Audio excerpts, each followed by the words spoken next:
kembali lagi dengan saya Bidan Mira. Nah, di video kali ini aku akan sedikit sharing dengan teman-teman, apalagi teman-teman pejuang ASI nih, bagaimana cara agar ASI melimpah.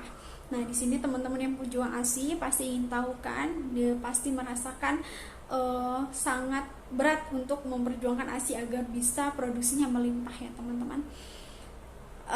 Yang pertama yang harus kita ketahui, yang sama-sama kita ketahui bahwa ASI adalah suatu hal yang paling baik yang bisa kita berikan untuk si bayi. Apalagi kita bisa memberikan ASI secara eksklusif untuk bayi, minimal kita bisa memberikan 6 bulan atau bisa sampai 2 tahun. Tetapi kadang itu masalahnya adalah produksi ASInya yang sedikit.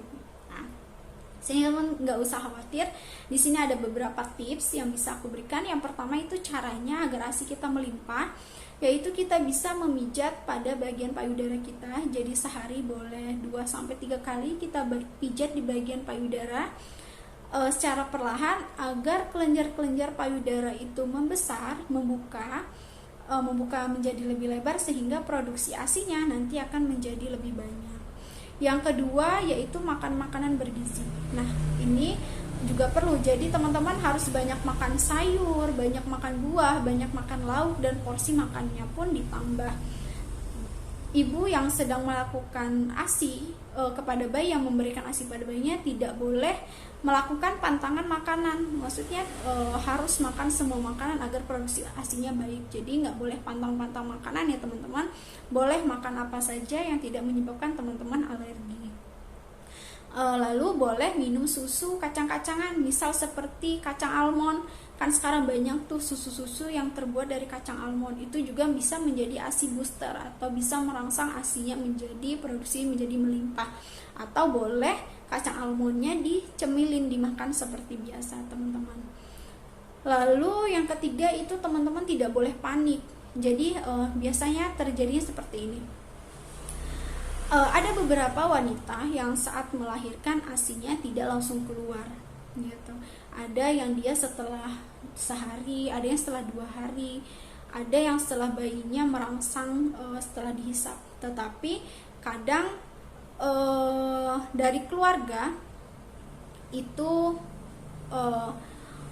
mengejas atau menekan psikologis si ibu ini. Aduh ASInya biasanya gini, aduh ASInya belum keluar nih, ibunya nggak rajin ini nih, ibunya nggak bisa gini nih.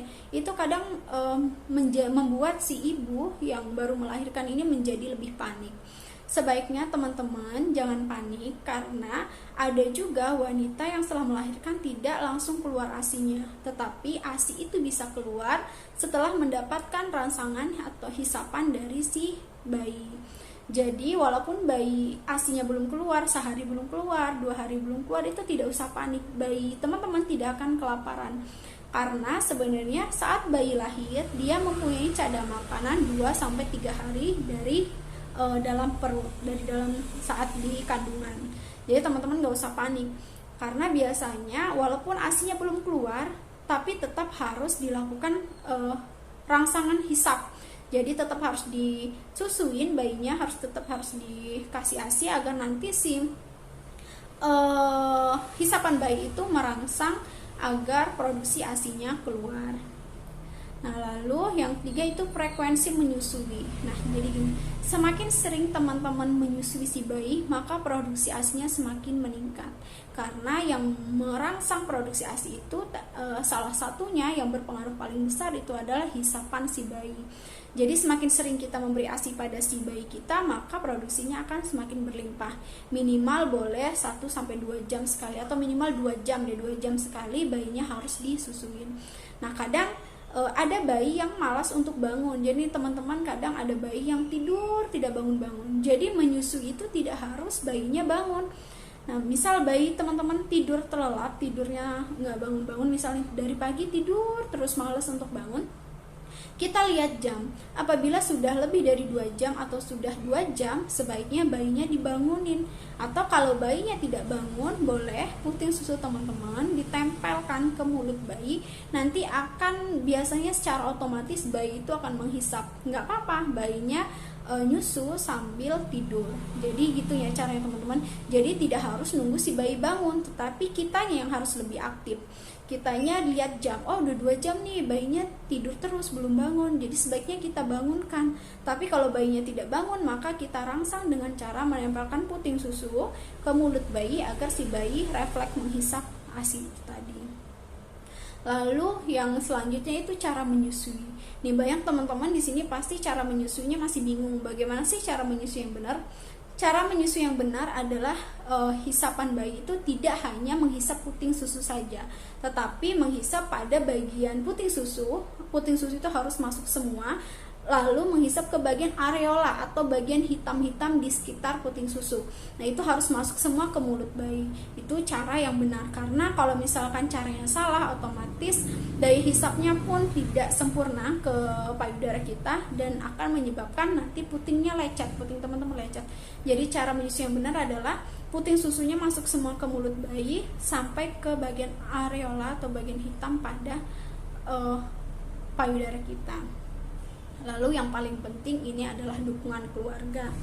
Jadi sebaiknya saat ada seseorang yang melahirkan atau teman-teman melahirkan itu sangat mendapatkan dukungan dari keluarga. Jadi jangan sampai ada keluarga yang mengejudge mental, maksudnya ini payudaranya kekecilan, ini putingnya kekecilan, atau putingnya terlalu besar, atau misalkan putingnya masuk ke dalam gitu, atau pokoknya jangan sampai seperti itu, karena itu sangat mempengaruhi psikologis si ibu yang baru melahirkan sehingga menyebabkan produksi ASI-nya menurun. Mungkin itu saja yang bisa saya sampaikan. Tadi ada beberapa cara atau tips agar ASI-nya melimpah. Semoga bermanfaat untuk teman-teman semua. Saya akhiri, wassalamualaikum warahmatullahi wabarakatuh.